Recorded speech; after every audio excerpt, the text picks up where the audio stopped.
Hey everybody, it finally happened. Erik Karlsson has been traded. It happened yesterday, but I wasn't able to do a video yesterday on it. I didn't have time. So we're doing it right now today.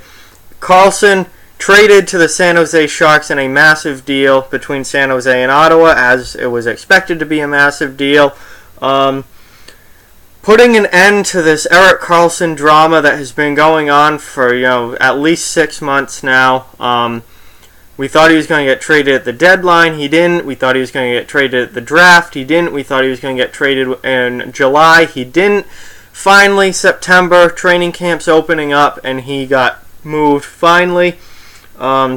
This has been a long time coming, and here is the deal. So San Jose gets Erik Karlsson and forward prospect Francis Perron, and Ottawa gets Chris Tierney, Josh Norris, Rudolph Balcers, Dylan DeMelo, a conditional first-round pick, a conditional second-round pick, and 2 more conditional draft picks. So, there's a lot here. There's a lot involved here, so let's break it down and see what each team got here. So, San Jose, this is a lot less pieces, easier to look at. Erik Karlsson is an elite NHL defenseman. Great offensive defenseman. He's going to rack up a ton of points. He instantly makes the Sharks much, much better on the back end. And he's just unbelievable. He's one of the best defensemen in the league. If he can stay healthy, then he is going to light it up in San Jose, playing with Brent Burns and, Joe Thornton, Joe Pavelski, Logan Couture, Evander Kane, all the weapons that San Jose has now. They're in really, really good shape. So he really, I was already predicting San Jose to win the Pacific Division. I think this launches them right up to the top of the West with teams like Nashville and Winnipeg. They are right up there now with those teams, and they could potentially win the West and be a Stanley Cup team this year with the addition of Karlsson. Francis Perron, he was a 7th-round pick. He's probably, I don't see him being an NHL player or making the NHL. He played in the AHL last year. He's going to be in the AHL again this year. I'm not expecting him to really be much of anything for the Sharks. He's going to be an AHL player. I think he was kind of just a throw into the deal. I think Karlsson is obviously the focal point. Now, over to Ottawa. Let's see what Ottawa has gotten in return for their superstar generational defenseman. Chris Tierney. Chris Tierney is an established NHL player. He's a third liner. Chris Tierney is a third line forward. He's an established guy. He's been in the league for a while now, but he's not anything super special. He's a third line forward.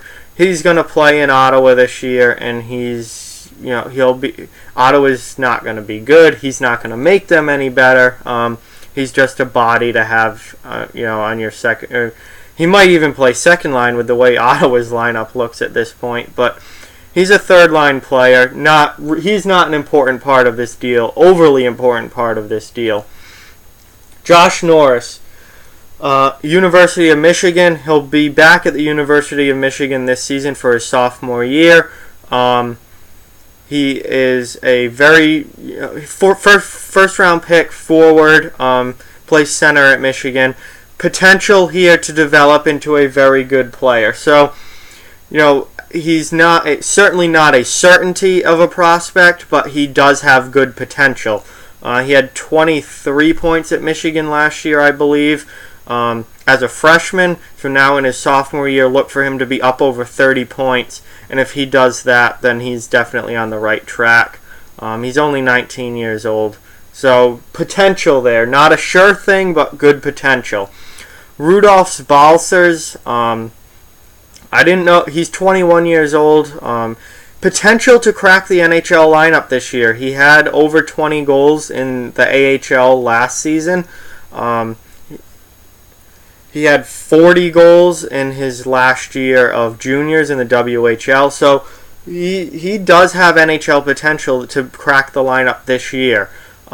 If not, he'll play in the AHL again, and he'll probably have 25 or so goals in the AHL. He looks like a pretty good prospect and somebody who potentially could become a good second-line player in the NHL if he continues to score goals at the rate that he has been. You know, a 40-goal guy in junior, first year in the AHL, already a 20-goal scorer. If he gets up to 25 to 30 goals in the AHL, then we're looking at definitely a decent NHL goal scorer, or certainly the potential to be. If he plays in the NHL this year, he could have 15 to 20 goals. So, good piece there. Not a big name or anything, but a good piece and someone who could become a solid NHL player. Dylan DeMelo, we know what he is. He is a bottom pair NHL defenseman at best, better suited probably as a seventh. He doesn't belong in the AHL, I don't think, at this point. I think he is an NHL defenseman, but I think he's best suited to be a seventh defenseman and someone who you can put into the lineup when needed. Or if he's going to be an everyday player, he's a bottom pair guy. That's just what he is, and he's not going to be anything more than that. So really, that's, again, DeMelo is just a body for Ottawa to have and play in the lineup this year. So Tierney and DeMelo are definitely going to play in Ottawa this year, I would think. Norris and Balcers. Norris is not going to. He's going to be back at Michigan, and Balcers could be playing Ottawa this year or could play in the AHL. But these two are kind of not really important pieces. They're kind of players for now. We know that Ottawa is building for the future. That's where the Balcers and Norris come in. They're both pretty good prospects. Rudolph Balcers I really like a lot. I think he has good potential to be a second-line scoring winger in the NHL in the future. Norris, it's a little early to tell. He's only 19, but there's certainly potential there as well. Then we get to the draft picks. So all the draft picks are conditional, and I'm not exactly sure what the conditions are. I'm going to go ahead and assume that there are things like Karlsson re-signs in San Jose, or Karlsson plays a certain number of games this season, stuff like that. I don't really know what all the conditions are, though, but assume that Ottawa gets all of them. All the conditions are met, Ottawa gets all of these picks. I really don't know what these two conditional picks extra are. I know they're literally just listed on TSN as two conditional picks, so I don't know what round they would be or anything like that. But the important one is this first round pick and the second round pick. So they got a first and a second at least, and then two potential additional picks. Not sure what rounds those would be in. But anyway, they got up to 4 draft picks on top of these 4 players in return for Erik Karlsson. So a pretty big haul here for Ottawa. I don't know. I still feel like something's missing or something is lacking from this deal on Ottawa's end. And I think it's the elite prospect, the sure thing prospect that they did not get. Balcers, I think, could be pretty good, but I see him maxing out at best as a second line scoring winger, a 20 to 25 goal scorer, and that's probably it. They didn't get the elite prospect in return. Somebody who just, you are just guaranteed they're going to be really, really good. First line superstar potential. And I think that when you trade a superstar, like Erik Karlsson is absolutely a superstar, I feel like when you trade someone like that, you want at least someone who's going to be a superstar in the future in return. And I don't feel like Ottawa's necessarily gotten that. Could Norris or Balcers end up a superstar? Sure. Could someone that they draft with any of these draft picks end up a superstar? Sure. But they didn't get that sure thing. And I feel like that's missing from a deal of this magnitude. But overall, they certainly didn't get nothing in return. It's not overly bad what they got in return. Tierney and DeMelo are just guys to play now. They're depth players. Ottawa needs to field a team this year. But I think Norris and Balcers are the prospects that they're really hoping turn into something really, really good. And then obviously the up to 4 draft picks, that's pretty good. So overall, I think it's a pretty solid deal. Ottawa, again, is building for the future. And I think they could have gotten maybe a more surefire prospect in return, but they didn't, and that's fine.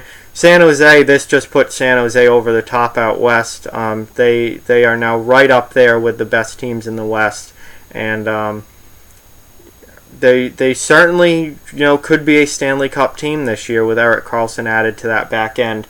So that's the deal. Let me know what you think about it down in the comment section below. I think it's a pretty good deal. I just think Ottawa maybe could have gotten a little bit more, but they certainly didn't get, wasn't awful on their end. So that's what we've got. Like, comment, share, subscribe, follow on social media. Check out offthewallhockey.com. All those links are down in the description below. Keep spreading the word about this channel. Let's keep this thing growing. Thank you very much for watching, and I'll talk to you guys soon.